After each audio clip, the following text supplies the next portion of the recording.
Hey, what's up, Utah? And I told you guys I was going to release this press release on David Leavitt, and apologize we're not in the studio. Actually, we're trying to cut down on the time we're in the studio right now because they were trying to get everything to cover our attorney's fees for this lawsuit. So if you hope you guys could bear with this, it's we really want to try to be professional and give you guys the best content we can in the most professional way. But right now, this is really the best we can do. So I just want to give you guys a little context before you watch this press conference, because it's very important, this press conference. And there's a lot.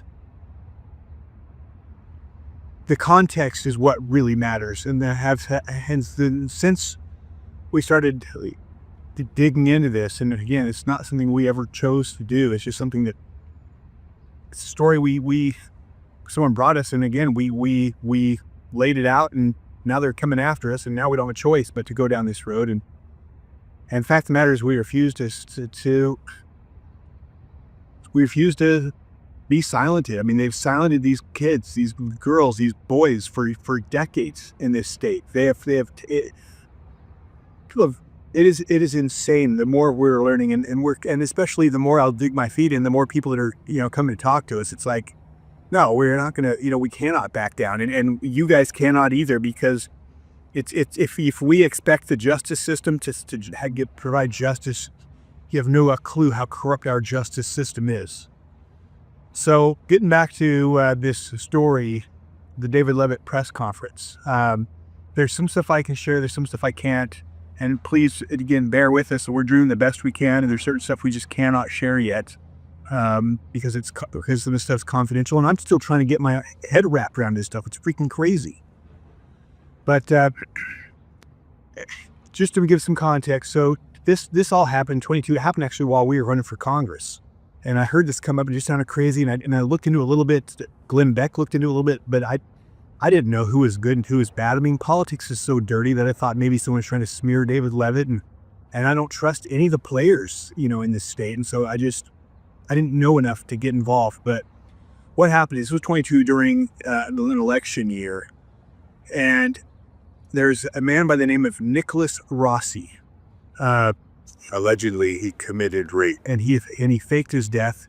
Created a new name out in Scotland. I mean, you can't make this stuff up. Named Arthur Knight, and he's hiding out till 2020. During COVID, he ends up getting caught and extradited back to the States, and supposedly, he's the one that outs David Leavitt with these victim statements. And you're going to hear about this in the press conference. But one of the things that I'm still trying to get my head around this, but one of the things I'm starting to understand is this is not good guys against bad guys here. What this appears to be is you have warring groups that are in this LDS Church of Satan, and with different hierarchies and different power structures who are warring together. I mean, Satan is the father of contention, and there's clearly, these people are fighting for power. So this is not good versus bad. But anyways, this Nicholas Rossi, who, from what I understand, it is not a good guy, and neither people's tied to him, outed Leavitt. In the press conference, you're going to hear him talk about that, but that's who he is. The other thing I want you to think about is the way he calls out the Hamlin daughters, mentally ill. How he, refers to this stuff as too crazy to even take seriously. And that's what's allowed these guys to get by with this, is the stuff they do is so dark, it's so evil that it is unbelievable. But the fact of the matter is, after talking to so many of you as you victims, I firmly believe that this stuff is absolutely true, and I believe it, that I'm willing to stake my life and everything that we have over this, because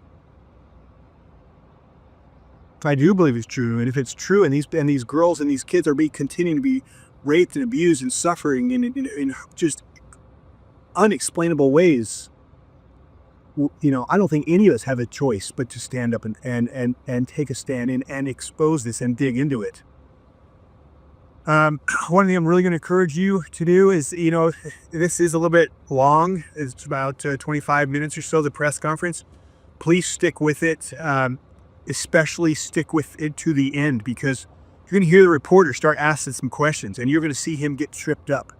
And I think just be honest with yourself. Do you think this man is innocent, or or is he guilty? And the thing that this really just really infuriates me is, in the end, he gets this, gets all somber and apologizes to these 15 perpetrators who are named in the victim statements. And he's so sorry their names have been dragged to the mud. I don't know. I can't help watch that and see this is what pure evil looks like. And that's what I'm finding in this state, is pure evil looks like goodness. It looks like it's masked in love. It's masked in compassion. It's masked in people in church. But you're about to see what I believe is someone who is absolutely guilty of this stuff. And his wife, Shalom, go ahead and start looking into her. I'll put some links into what she does at BYU and her sex therapy, which is absolutely disgusting. Some of the stuff she's encouraging, kids to be involved with pornography, or not pornography, but masturbating. And it's disgusting. And here's what else. Once you start to look at these victim statements and who these people are, if this is true, why in the world is the church promoting her right now? She's coming out in March to speak to our youth on pornography with one of the 12. I mean, are you freaking kidding me? Like, I think that's one of the things I really have a hard time with, is the way that the church, between Gordon Bowen and you start to dig into this stuff, and I'm not even touching this stuff yet. The church has got to stand up, and if this stuff is happening, if these people are this evil, why is the church bringing them in and working with them? I just don't understand that. And I think the question should be asked. So anyways, I'm going to go ahead and play this, watch it, listen, use the spirit of discernment. And, the thing I'm going to say to those victims, because I know the victims are watching, and God bless you guys. God bless you for all the times you've come forward and talked to people and been betrayed. And I don't blame any of you. I know a lot of you are afraid to talk even to me, and I don't blame you, and you probably should be. After everything you guys have been through, from my understanding, you can't trust anybody. And I've learned that from the political side of this state. You can't trust anybody in power. This whole power structure in this state is built upon this garbage. So I would just encourage you to be careful. This is stirring up. I'm getting a lot of people reaching out to me that are very interesting. And, to the victims, just be careful. I'm sorry. I'm sorry for what you guys have been through. And I know that there's a lot of people, and you see them in the comments here, that are fed up with me. And I promise you, we will fight this. And I know there's a lot of us who will fight with our everything, including our lives. So anyways, thank you guys for your support. All you guys who donated, we appreciate it. We're still trying to get our attorney's fees covered. But as overwhelming as this fight feels, and it is overwhelming, it feels like David and Goliath. We know God will provide. We know God is behind this. And I think he's had enough cries of these victims, enough blood crying to him from the ground. And I think God is ready to take vengeance. And for all you perpetrators out there, and I know there's so many, I'm sure there's thousands and thousands in this state. This information's getting out. I'm sure you can find a way to silence me, but you're not going to silence all the people. You're not going to silence the truth. It's out there, and people are finding it, and it's not hard to find. And social media is incredible. That is the good side of social media, is it allows light and truth to be spread, and it is spreading like a wildfire. And enough victims are coming forward. The pieces are being put together, and justice is coming. Eternity is real. This life is short. You guys that are doing this stuff, you don't believe in eternity, and that's why you do it. But your life will be over in the flash of an eye, and then you'll deal with this for eternity. And may God have mercy on you guys' souls. As I have served as county attorney since at the beginning of my term, I have tried to do everything possible to rebuild the trust that law enforcement, prosecutors, and police have lost with the public. Our society demands that we be able to trust our public officials.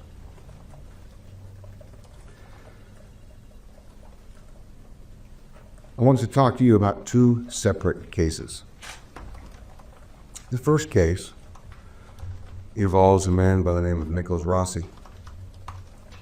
Nicholas Rossi allegedly raped a woman in Orem, Utah in 2008. That case was reported to law enforcement. It went uninvestigated largely. Her rape exam, the victim's rape exam, went untested for 12 years.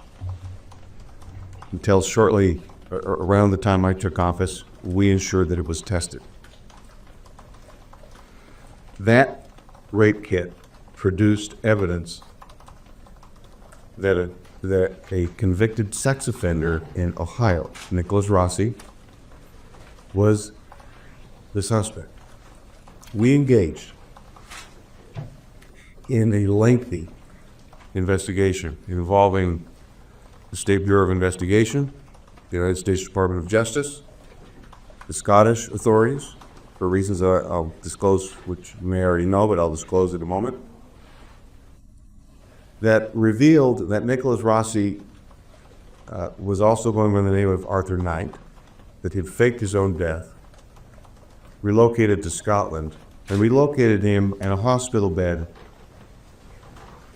in Scotland suffering from COVID. He's now awaiting extradition on charges which I levied against him for the 2008 rape of a Utah County resident. Nicholas Rossi's MO, his mode of operation, has been to take on people who accuse him or who threaten him or who in any way stand in his way with vile crimes, with blackmail, with extortion. And there's a lengthy history and pattern of Nicholas Rossi doing that. Now, he's engaged in that process against me and my wife,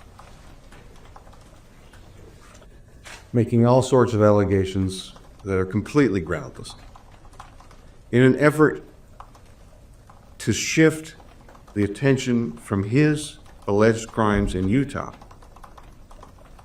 to something that's a complete farce. That's the first case. The second case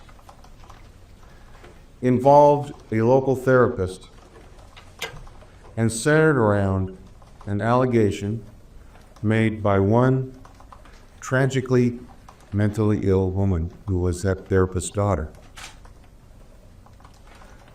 She accused him and 15 or 20 other members of the community from being involved in horrific crimes. That investigation, that allegation by that tragically mentally ill woman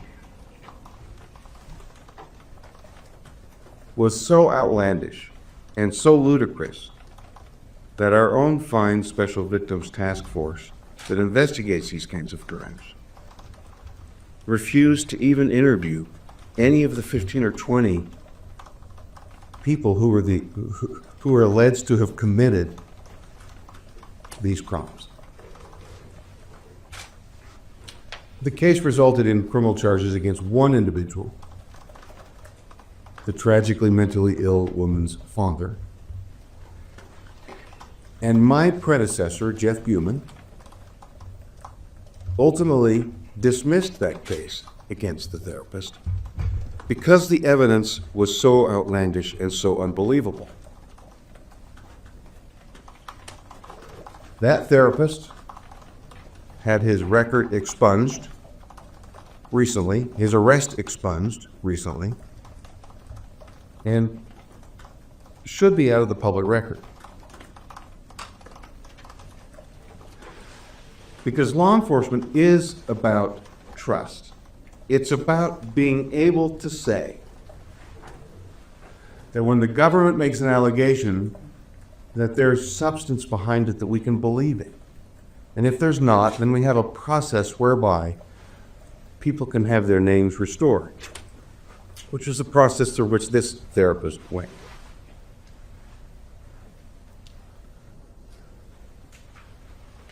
Yesterday, I was provided a copy of an alleged witness statement of that tragically mentally ill woman. And for the first time in purportedly 15 or 20 years since the report was given, I learned that my wife and I were part of those allegations, alleging that we were guilty of cannibalizing young children and murdering young children.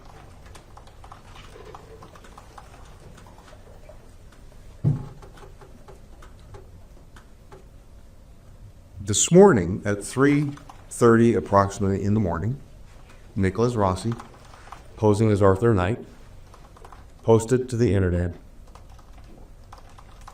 allegations that I am a suspect along with my wife in this crime. It follows Nicholas Rossi's mode of operating, and it does nothing to but demean the integrity of me, my wife, and 15 or 20 other members of this community who had absolutely nothing to do with a discredited case from 15 years ago. What's problematic for me and troubling to me is that Nicholas Rossi seems to corroborate Fox 13 News assertions that high-profile individuals are involved, and he names me and my wife. And Nicholas Rossi, again, lists Sergeant Spencer Cannon of the Utah County Sheriff's Office as the source for confirming that I indeed am a suspect in crimes that involve cannibalism and murder of small children.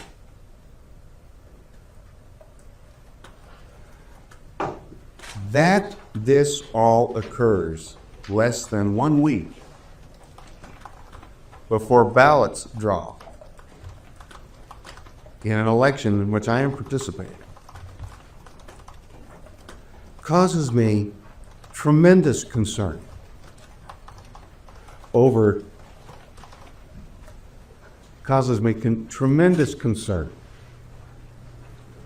the credibility and the actions and the connections between a convicted sex offender, Nicholas Rossi, and the Utah County Sheriff's Office.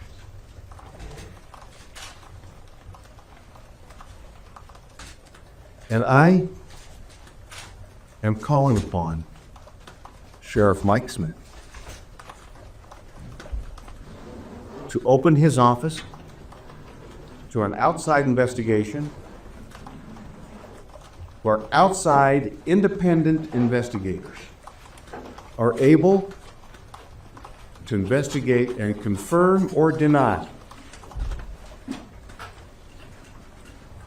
that documents from a debunked investigation of more than a decade ago were or were not used for political purposes in a Utah County attorney's race. And I call upon Mike Smith to suspend Sergeant Spencer Cannon pending that investigation. to determine whether the Utah County Attorney's Office that dismissed charges by my predecessor 12 years ago,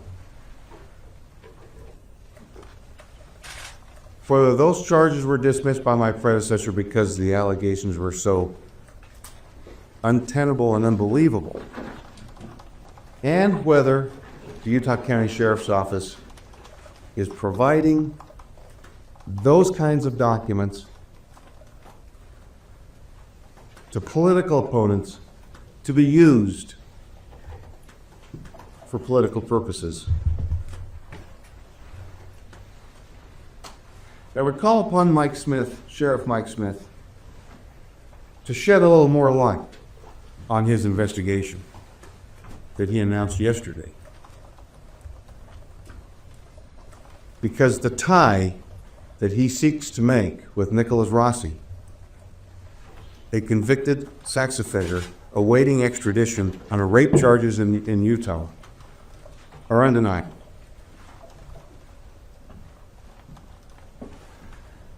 And I challenge Sheriff Smith not only to open his office for an investigation, not only to suspend Spencer Cannon pending that investigation, but to resign himself if it can be demonstrated that his office is being used for such illicit political purposes. That we would stoop in this society to something as disgusting as the 151-page pack of lies that was given to me from the news media disheartens me, angers me.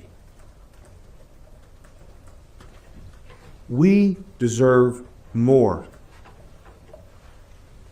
from our public officials, and we deserve more from the news media to respectfully and responsibly ferret out what is true and what is not.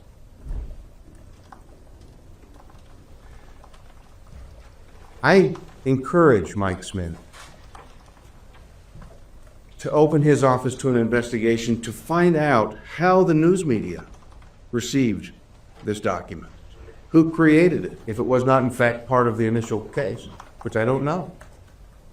And I challenge Mike Smith to find out, or to open his office for an investigation so that we may find out how in the world did Nicholas Rossi, a convicted sex offender and alleged rapist in Utah County, get the same document.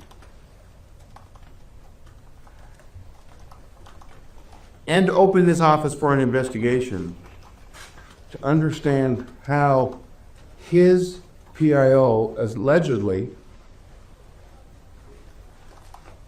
confirmed that my wife and I are subjects of that investigation, alleging that we are guilty of cannibalism of children and murder of children.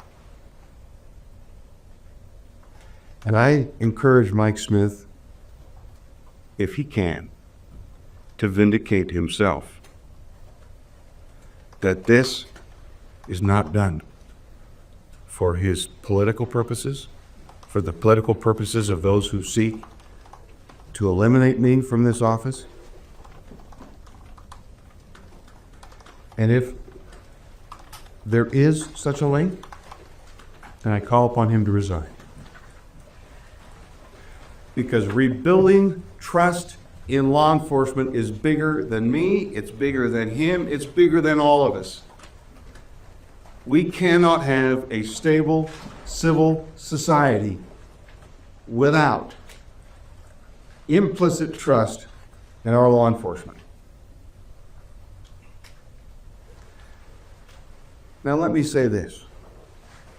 Having read the 151 pages of utter baloney, my heart goes out to the 15 or 20 innocent citizens whose names are implicated, whose reputations are besmirched.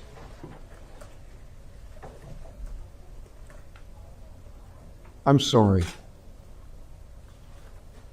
that someone's effort at eliminating me as an elected prosecutor has hurt you. To the tragically mentally ill woman, I'm sorry that someone, for pure political, unvarnished gain, is using your trauma and your heartache for their gain. And if you'll allow me,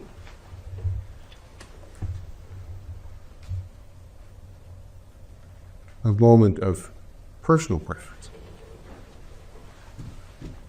let me say,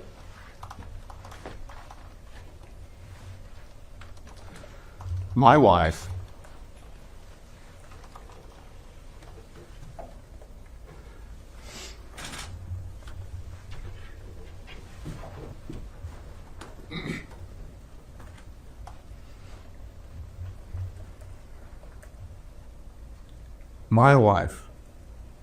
of 33 years, with whom we have had 8 children,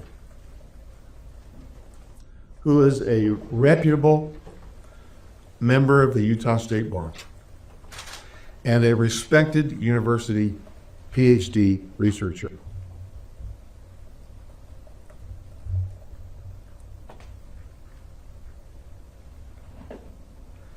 Is the kindest, most gentle, most loving person that I've ever known in my life. And for her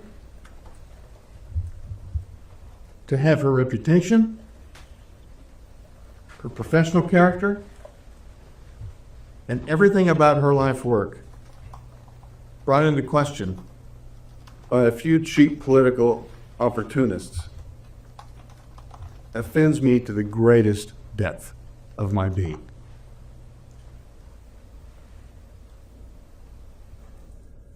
I call on Mike Smith to apologize to my family, to my wife. Spencer Cannon to apologize to my wife, the victim, the 15 or 20 other people who are victims of this. I call upon them to apologize to a tragically ill, mentally ill woman who yet again will suffer the scars. Not for anything that will benefit her, but for somebody else's cheap political gain.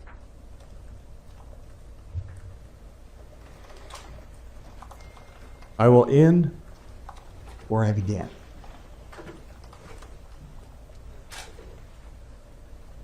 My aim as Utah County Attorney is to build trust in this community that you can trust the prosecutor and the law enforcement officials that seek to protect you, that seek to put the violent and dangerous in prison, that seek redemptive solutions for the nonviolent.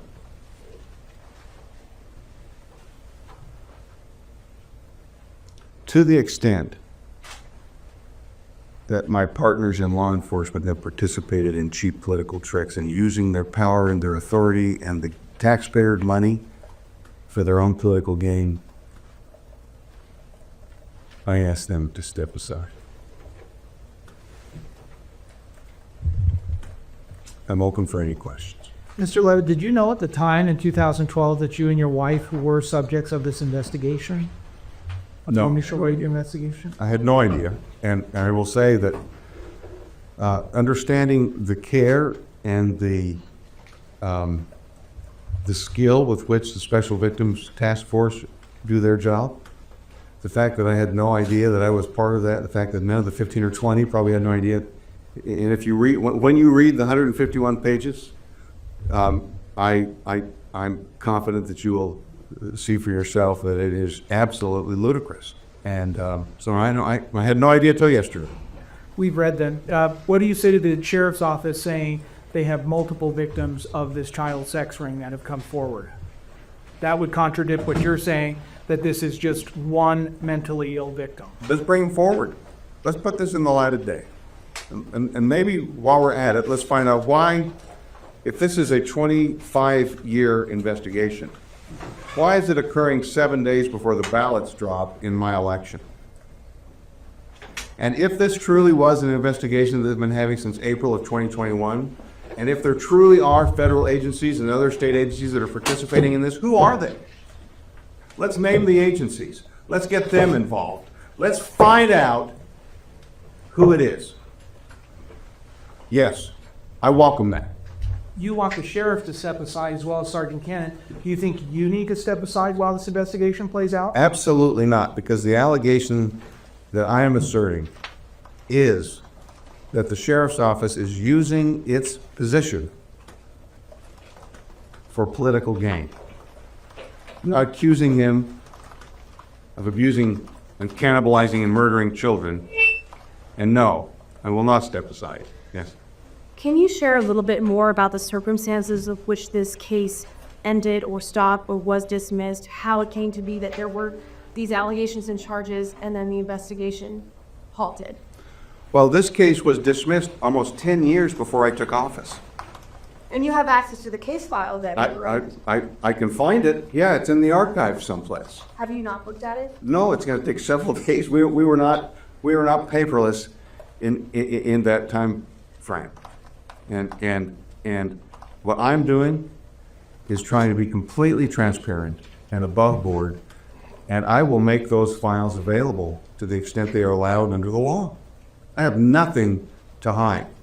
What's going to be interesting to me is if the 151 pages that we all have is in that witness file. You had criticized law enforcement and for whoever has released this document, but you're now saying you will release more documents. I think what I said was, and let me clarify. To the extent that such documents are allowable to be released under the law, and to the extent there are appropriate grandma requests for such documents, we will release them. However, we will not slip them to political adversaries. We will not slip them to political consultants. We will not slip them to alleged rapists to try and discredit their prosecutor. We will follow the law, and if the documents may be released, we will release them. Do you have an anticipated timeline for that? No, I don't know how long it will take to find it. I mean, this was a case that was prosecuted,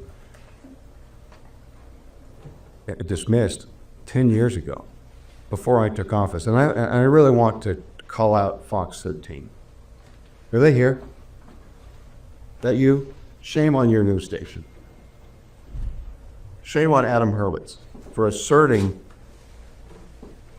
that the Utah County Attorney's Office dismissed a charge of rape without clarifying that case was dismissed 10 years ago by my predecessor. And I expect more of you as an individual and more of you as a news organization. Mr. Leavitt, Spencer Cannon denies confirming anything to the article that were published in England. Don't you think it's possible that Razi was just making this up? Absolutely possible. That's why we need to have an investigation. Yes, but we don't want to have the person who is the subject of that investigation have access to his text messages, to his emails, to his phone records while that investigation is pending. Have you had any communication with the sheriff's office about your request today on an investigation? No. When you were the Juab County attorney, did you know anything about allegations of a sex ring, ritualistic sex abuse going on in Sanpete, Juab, and Utah counties? You would have been the county attorney during the timeline. I prosecuted the therapist in Juab County for poaching a deer. He pled guilty. It's been 20 years ago or more. He posted deer to use for ritualistic purposes. He pled guilty to it, as I recall. And was I aware of any kind of ritualistic ring? No, I was not. Could you You're characterize? you're saying there that he killed that deer for a ritual purpose. For his You would own, have had to at least he know killed, there was he killed the deer for a Native American seminar, a Native American ceremony, not dealing in sex, murder, and cannibalism. Did you investigate that? No, I did not, That because- it didn't involve sex? Because there were no allegations of it. The case was brought to me by the Department of Natural Resources for a deer poaching case, and I prosecuted the deer poaching case. Now, everyone should know, if you don't know already, that when I was a law student, this therapist was my elders quorum president in the Church of Jesus Christ of Latter-day Saints. He was my neighbor. I had a family connection. When his wife learned of whatever he was doing, she divorced him. And I testified at that divorce hearing. I'm well aware of who the therapist is, and I'm well aware of many of the players here. But, for example, I've never, in my life, I've never been to Spring City, Utah. I could probably find my way there in Sanpete County, but I've never been there. I mean, the allegations that are there are so outlandish and so crazy that, they're just not true. And let me be clear.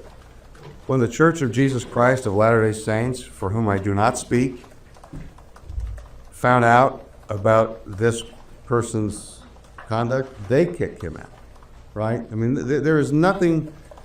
There is no organized ring of abuse.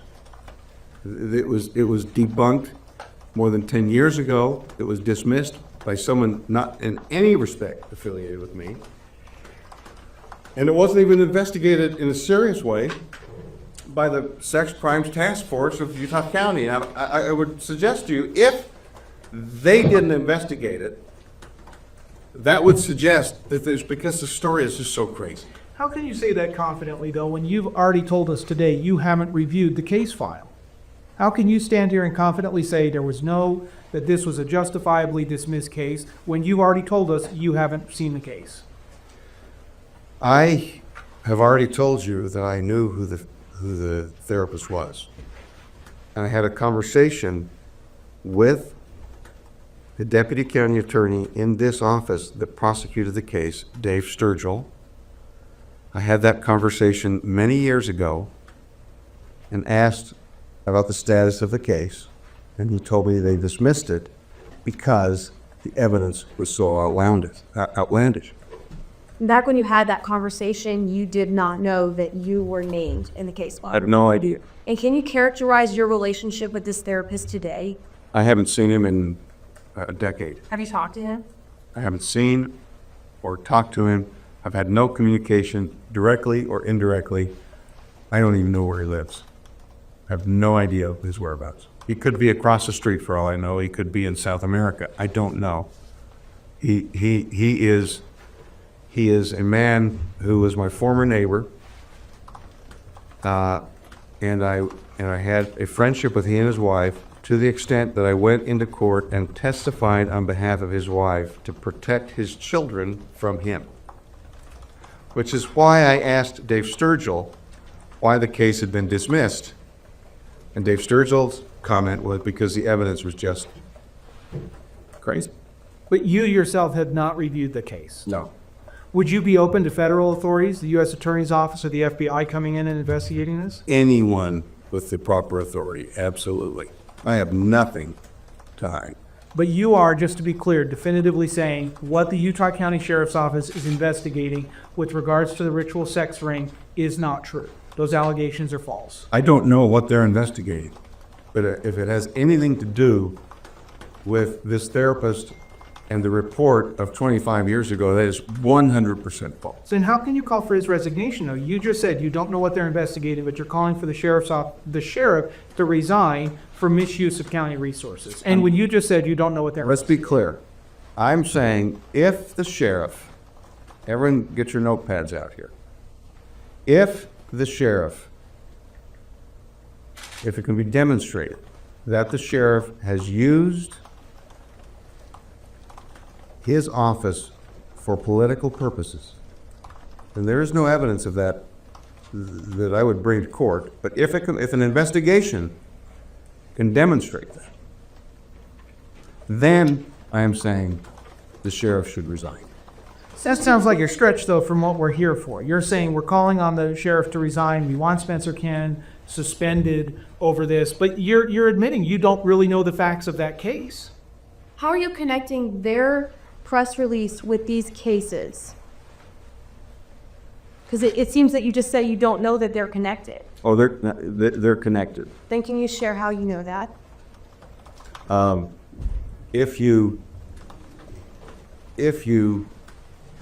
What I'll do for you is I'll put together graphics that make the connection, all right? Instead of me speaking off the cuff and saying something that might get a detail wrong, I'll provide the links and the graphics that demonstrate that. When? Whatever I'm able to have it prepared. I mean, this wasn't on my docket of things to do yesterday. Mr. Lettis, how is not a conflict of interest that you're calling for the resignation of the sheriff over an investigation of which, by your own admission, you and your wife are suspects? Me and my wife are not suspects in an investigation. You said you were involved in the allegations. I mean, you may not. I am not a suspect in a criminal investigation.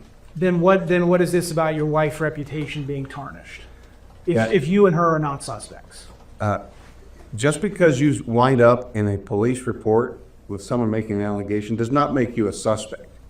A suspect is someone that a governmental agency is asserting that you are guilty of criminal wrongdoing. Just because, I mean, you could wind up in the police report. Does that make you a suspect? Not necessarily, but I you're agree. saying that you were Other you were received by the letting Leo some woman. You said strong it yourself. accusations. You're letting some strong accusations. You're almost accusing people of throwing out allegations that have no basis and are lies. But there doesn't seem to be a lot of factual basis to your concerns or calling on an investigation while also calling for a resignation. Can you share any more why you think that is an appropriate step at this point? Nicholas Rossi has evidence of allegations from 20 years ago.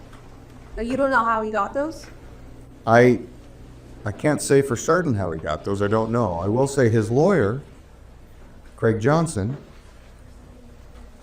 was a deputy county attorney in this office and who I fired or forced to resign for accepting jazz tickets when he had cases pending from attorneys from whom he had cases pending. Now, and also Greg Johnson and Mike Smith campaign consultant are all working together against me in my political campaign. Now, if to be responsible, but I'm not trying to hide anything here. I'm holding a press conference for crying out loud and talking about this. To be responsible, I will provide a graphic of the linkage. Yes, I'm good. That's all I've got, unless I think I've answered your questions. Any other questions? Just why not go to the sheriff's office directly? Why do it publicly? I suppose I'd ask the same question to the sheriff. But the sheriff never mentioned you. They never confirmed you. We asked them specifically yesterday. They declined to comment. Let me ask you this. Why did you ask the sheriff specifically if I were part of it?